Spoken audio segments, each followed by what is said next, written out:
memergoki cacat sang raja. Iskandar Dzulkarnain yang agung dari Makedonia adalah raja yang gagah perkasa dan keras wataknya. Ia paling benci kepada sifat-sifat pengecut, tapi ia juga suka bertimbang rasa jika melihat kejujuran yang bersih. Rakyat tidak ada yang tahu bahwa raja mempunyai rahasia yang tak boleh diketahui siapapun, kecuali permaisurinya. Sebab rahasia itu akan membuat cacat jika diketahui orang lain, yaitu bahwa kepalanya ditumbuhi sepasang tanduk seperti sapi. Itulah sebabnya julukannya adalah Dzulkarnain, artinya yang punya dua tanduk. Pada suatu hari, ketika sedang berburu di hutan terpencil, Raja Iskandar terpisah dari para punggawanya. Dan memang ia sengaja mencari tempat sepi karena rambutnya gatal dan ia ingin membuka mahkotanya. Agar tidak diketahui bahwa kepalanya bertanduk, maka ia menghindar sendirian tanpa pengawal.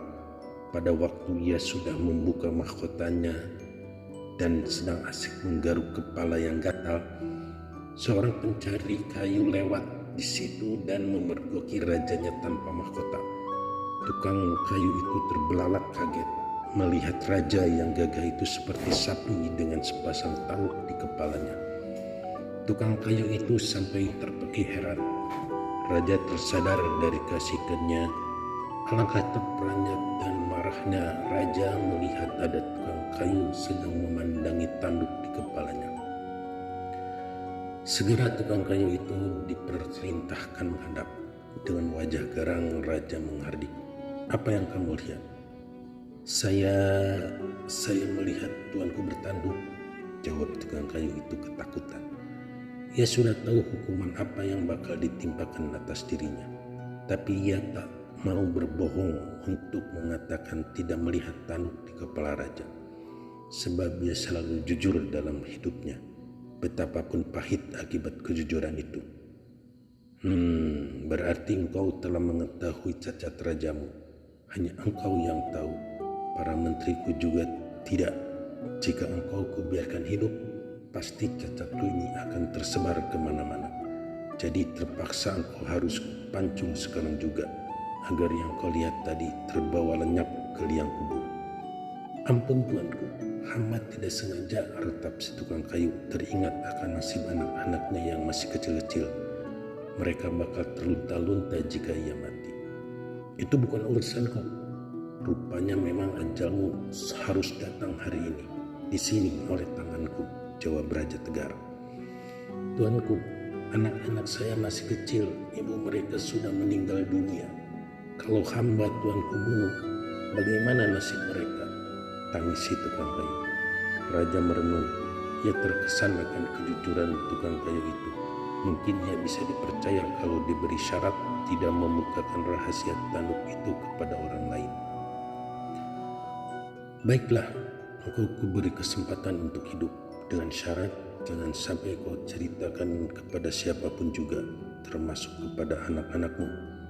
Kalau sampai bocor berita ini, engkau dan seluruh keluargamu akan kuhabisi. Janji?" "Terima kasih tuanku, saya berjanji," sembah tukang kayu itu. Lalu ia diizinkan pergi dengan selamat.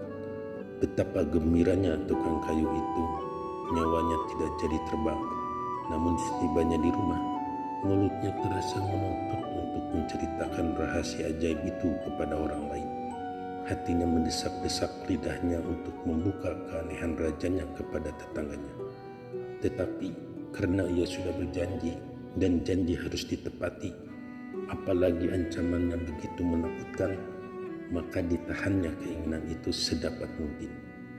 Ia sudah berusaha sekuat tenaga untuk menyimpan rahasia itu. Namun sebagai manusia ia tidak kuat, terpaksa agar jangan melanggar janji menceritakan ke orang lain.